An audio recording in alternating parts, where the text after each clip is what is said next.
এই সমস্যাটা আমি নিয়েছি কটস, ট্রিকল অ্যান্ড টাউনজেন্ডের কেমিস্ট্রি অ্যান্ড কেমিক্যাল রিঅ্যাক্টিভিটি বইয়ের চ্যাপ্টার 12 থেকে আমি তাদের অনুমতি নিয়েছি। তো বলা আছে আপনি 2 লিটার পানি একটা খোলা পাত্রে আপনার ডরমিটরি রুমে রেখে দিলেন। রুমটার আয়তন দেয়া আছে 4.25 ইন্টু 10⁴ লিটার। আপনি রুমটা ভালোভাবে সিল করে পানি বাষ্প হয়ে যাবার অপেক্ষা করছেন। পানি কি এখন 25 ডিগ্রি সেন্টিগ্রেডে বাষ্প হবে কি না? আরও বলা আছে যে 25 ডিগ্রি সেন্টিগ্রেডে পানির ঘনত্ব হচ্ছে 0.997 গ্রাম পার মিলিলিটার, আর এর বাষ্পচাপ বা ভেপার প্রেশার হচ্ছে 23.8 মিলিমিটার পারদচাপ। এটাই আসলে সমস্যা সমাধানের প্রধান সূত্র। আগের কিছু জিনিস একটু দেখি প্রথমে। তো একটু দেখি বাষ্পচাপ আসলে কি। ধরে নেই একটা নির্দিষ্ট তাপমাত্রায়, এখানে বলা আছে 25 ডিগ্রি সেন্টিগ্রেড। 25 ডিগ্রি সেন্টিগ্রেডে এই পাত্রে কিছু পানি আছে। তো এখানে কিছু পানির অণু এই পাত্রে জমা আছে, এই পাত্রটার মধ্যেই আছে। তো 25 ডিগ্রি সেন্টিগ্রেডে তারা নিজেদের সাথে সংঘর্ষ ঘটাচ্ছে, যেদিকে সুযোগ পাচ্ছে সেদিকেই যাচ্ছে। আর প্রায় এমন হয় যে কয়েকটা পরমাণু এত বেশি গতিশক্তি অর্জন করে যে হাইড্রোজেন বন্ধন ভেঙে, অর্থাৎ যে কারণে পানি তরল অবস্থায় থাকে সেই বন্ধন ভেঙে মুক্ত হয়ে যায়। তো এটা এদিকে যাচ্ছে, আর একটা ধরুন এদিকে যাচ্ছে। এটা স্বাভাবিকভাবেই হতে থাকবে, রুমের ভেতরে পানি বাষ্প হতে থাকবে। তো কিছুক্ষণ পর যখন এখানে অনেক অণু এসে যাবে, যখন অণুর সংখ্যা বেড়ে যাবে, তখন এরা আবার এদিকে বল প্রয়োগ করতে শুরু করবে, কিছু আবার তরল অবস্থায় ফিরে যাবে। তো যে চাপে এরকম ঘটনা ঘটে থাকে তাকে বাষ্পচাপ বলা হয়। আপনারা বুঝতেই পারছেন যে যত বেশি পরিমাণ অণু বাষ্প হিসেবে বেরিয়ে আসবে তত বেশি পরিমাণ চাপ তারা তরল পৃষ্ঠে প্রয়োগ করতে থাকবে। পানির পৃষ্ঠের সাথে সংঘর্ষের পরিমাণ ততই বেড়ে যাবে। তো যে চাপে বাষ্প এবং তরল সাম্যাবস্থায় থাকে তাকেই বলা হয় বাষ্পচাপ। এখানে আমাদের সেই চাপের মান দেয়া আছে, সেটা হচ্ছে 23.8 মিলিমিটার পারদচাপ। তো এই সমস্যার সমাধান করতে জানা দরকার যে কত মোল বাষ্প হবে, মানে কত সংখ্যক অণু বাষ্পে পরিণত হতে হবে এই বাষ্পচাপ সৃষ্টি হবার জন্য। আর তারপর পানির ঘনত্ব থেকে কত লিটার বাষ্প হলো সেটা বের করা যাবে। তো আমরা এটা কিভাবে জানবো যে কতগুলো অণু বাষ্পীভূত হয়ে যাচ্ছে? আমি লিখছি কথাটা। কত সংখ্যক পানির অণু বাষ্পীভূত হয়ে যাবে, কতটুকু বাষ্প হয়ে গেলে আমরা এই বাষ্পচাপ পাবো। How many molecules of water need to evaporate to evaporate to give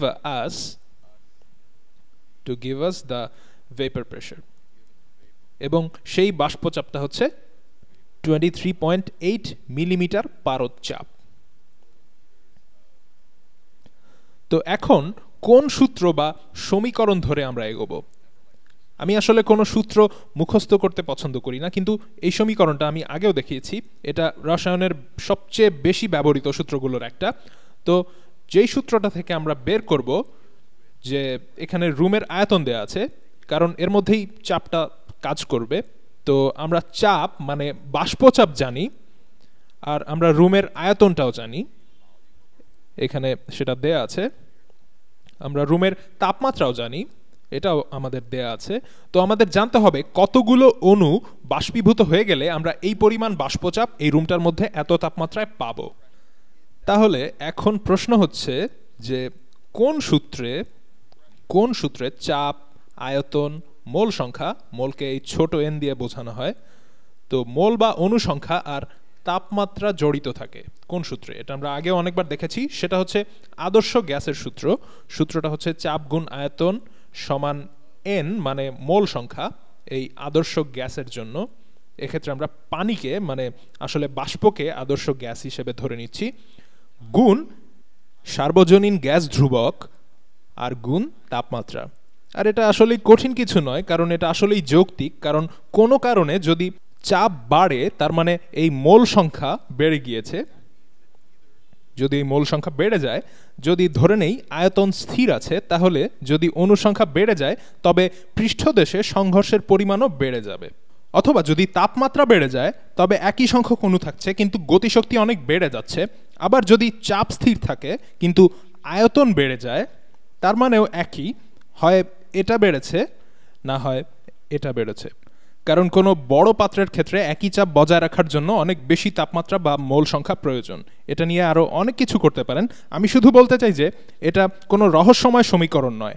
আমি যখন প্রথম এটা পাই তখন আমার মনে হয়েছিল এটা খুবই রহস্যময় একটা কিছু, কিন্তু এটা আসলে চাপ, আয়তন, মোল সংখ্যা, তাপমাত্রা আর এই আদর্শ বা সার্বজনীন গ্যাস ধ্রুবকের মধ্যেকার সম্পর্ক। তো এখন এই সবগুলোকে নির্দিষ্ট এককে আমরা প্রকাশ করব, এবং এখানে আমরা যা করব তা হলো এখানকার পানির মোল সংখ্যা বের করব। তো আমরা এখানে এই এন এর মান বের করব। যদি পানির মোল সংখ্যা বের করতে পারি তবে কত গ্রাম পানি বাষ্প হলো তাও আমরা বের করতে পারবো।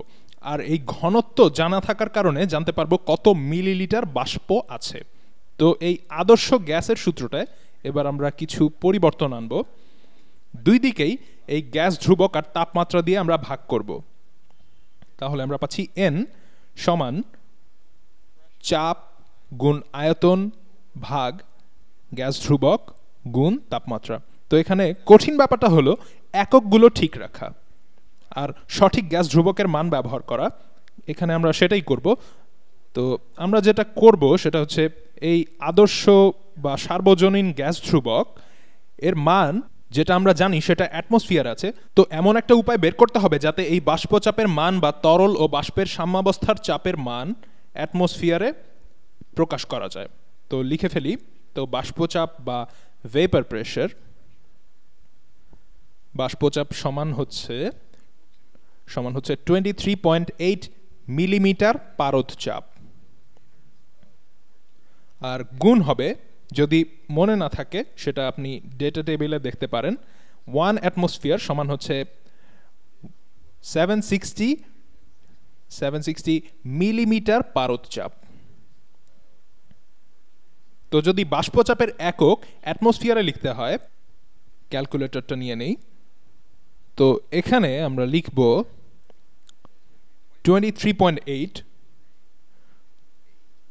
গুণ 1 ভাগ 760 অথবা ভাগ 760, আর আমরা তিনটা সিগনিফিক্যান্ট ডিজিট নেব।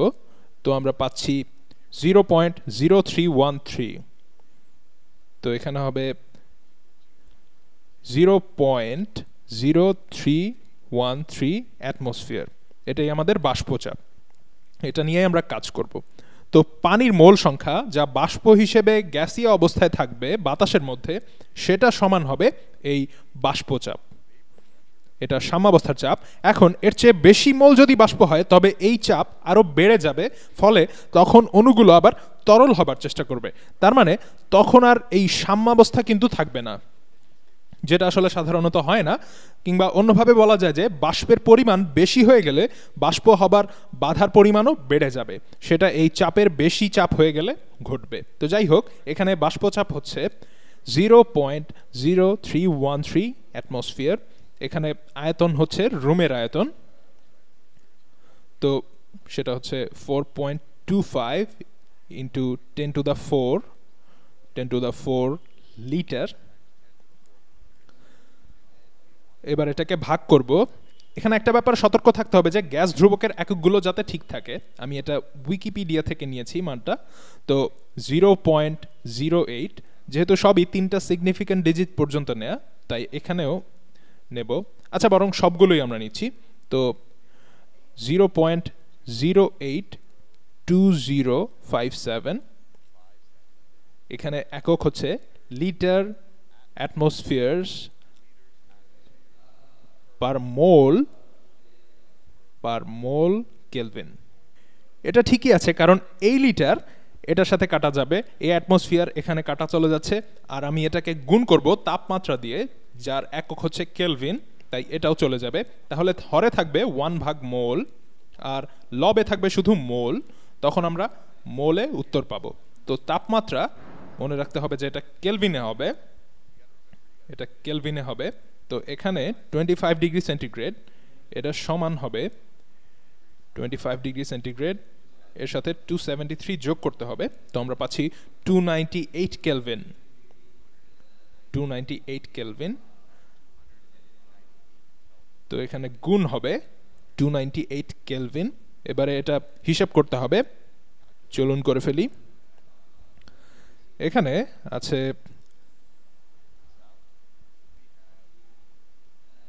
এখানে আমাদের আছে 0.0313 অ্যাটমসফিয়ার গুণ 4.25 গুণ 10 টু দ্য 4। এখানে E4 মানে 10 টু দ্য 4, এভাবেই এই ক্যালকুলেটরে এটা লিখতে হয়। তো এরপরে ভাগ হবে 0.082057 ভাগ, আসলে আমি দেখাতে চাই যে আমি এই পুরোটা দিয়ে ভাগ করছি, তাই এখানে একটু সামান্য পরিবর্তন আনছি, এখানে ব্র্যাকেট দিয়ে দেব, তাই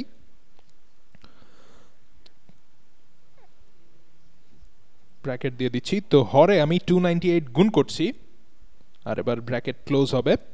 তাহলে এখন আমরা পেলাম 54.4, তিনটা সিগনিফিক্যান্ট ডিজিট নেব আমরা, তাহলে উত্তর হচ্ছে 54.4 মোল। দেখতেই পাচ্ছেন এই লিটার দুটো কাটা যাবে, কেলভিন দুটো কাটা যাবে, অ্যাটমসফিয়ার দুটো চলে যাবে, এখানে শুধু নিচে মোল থাকছে।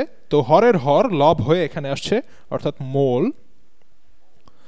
তো এর মানে 54.4 মোল পানি বাষ্পে পরিণত হলে ওই বাষ্পচাপ পাওয়া যাবে।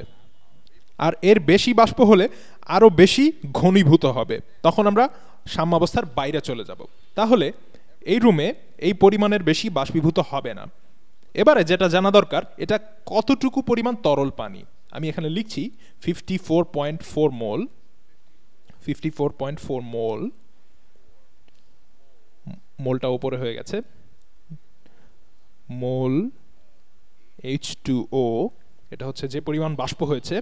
এখন দেখব এটা সমান কত গ্রাম। তো পানির আণবিক ভর কত আমরা জানি, সেটা হচ্ছে প্রায় 18, সাধারণত 18ই ধরা হয়, আসলে মানটা 18.01। যদি পর্যায় সারণী থেকে সঠিক ভর দেখে নেন তবে এমনটাই পাবেন। তো আমরা বলতে পারি যে 18.01 গ্রাম H2O থাকে প্রতি 1 মোল H2O তে। আসলে আপনি হাইড্রোজেনের পারমাণবিক ভর দেখতে পারেন, যেটা হচ্ছে 1 এর সামান্য একটু বেশি, আবার অক্সিজেনের পারমাণবিক ভর 16 এর একটু কম।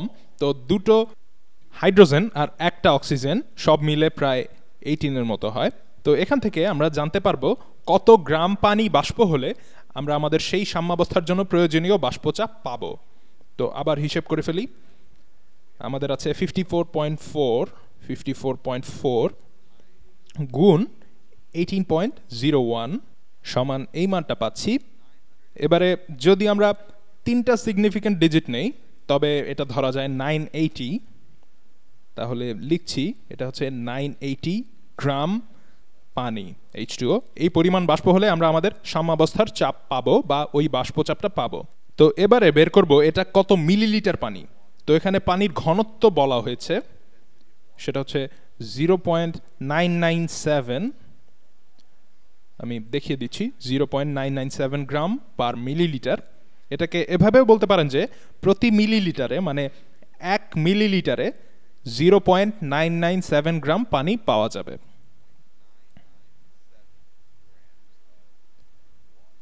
তো এখানেও H2O, এটা 25 ডিগ্রি সেন্টিগ্রেডের জন্য।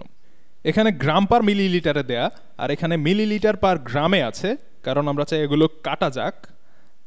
এবারে আমরা শুধু 980-কে 0.997 দিয়ে ভাগ করব। তো দেখা যাক কত আসে। তো আমাদের 980 এদিকে সরিয়ে নেই, তারপরে ভাগ 0.997, এটা সমান আমরা পাচ্ছি, এটাকে ধরা যায় 983। তাহলে এখানে 983, আর এটা কাটা গেল, আর এটা কাটা গেল, তো থাকলো 983 মিলিলিটার পানি। তাহলে সার্বজনীন গ্যাসের সূত্র ব্যবহার করে আমরা বের করলাম যে 25 ডিগ্রি সেন্টিগ্রেড তাপমাত্রায়, মানে 298 কেলভিন তাপমাত্রায় 983 মিলিলিটার পানি বাষ্পে পরিণত হয়ে আমাদের সাম্যাবস্থার বাষ্পচাপ দেবে। কোনোভাবেই এর চেয়ে বেশি বাষ্প হবে না, কারণ এর চেয়ে আরো বেশি চাপ সৃষ্টি হলে তখন বাষ্প আবার তরলে পরিণত হয়ে যাবে। মানে বাষ্পের চেয়ে বেশি অণু তরল হয়ে যাবে। তো এই মানটা, এই বাষ্পের আয়তনটা এমন হবে যে বাষ্পে পরিণত হবার হার এবং তরলে পরিণত হবার হার সমান হবে, তাই ওই তাপমাত্রায় এর চেয়ে বেশি বাষ্পচাপ হওয়া সম্ভব না। তাহলে আমরা প্রশ্নে ফিরে যাই। আবার আমরা দেখেছি যে 983 মিলিলিটার পানি বাষ্পে পরিণত হবে। প্রশ্নে ছিল আমরা 2 লিটার পানি রেখেছি, আর আমরা পেলাম মাত্র 983 মিলিলিটার বাষ্পীভূত হয়েছে, মানে 1 লিটার থেকে একটু কম। তাহলে এটা 1000 মিলিলিটারের চেয়ে সামান্য কম। 1000 মিলিলিটারের চেয়ে সামান্য কম, যার মানে হচ্ছে 1 লিটার। তো এটা এই মানটার অর্ধেকের চাইতে সামান্য কম আমাদের কাঙ্ক্ষিত বাষ্পচাপ পাবার জন্য। তো সব পানি বাষ্পে পরিণত হবে কি না, এর উত্তর হচ্ছে হবে না। যদি রুমটা ভালো মতো সিল করা থাকে তবে সব বাষ্পীভূত হবে না, এর অর্ধেকেরও একটু কম বাষ্পীভূত হবে।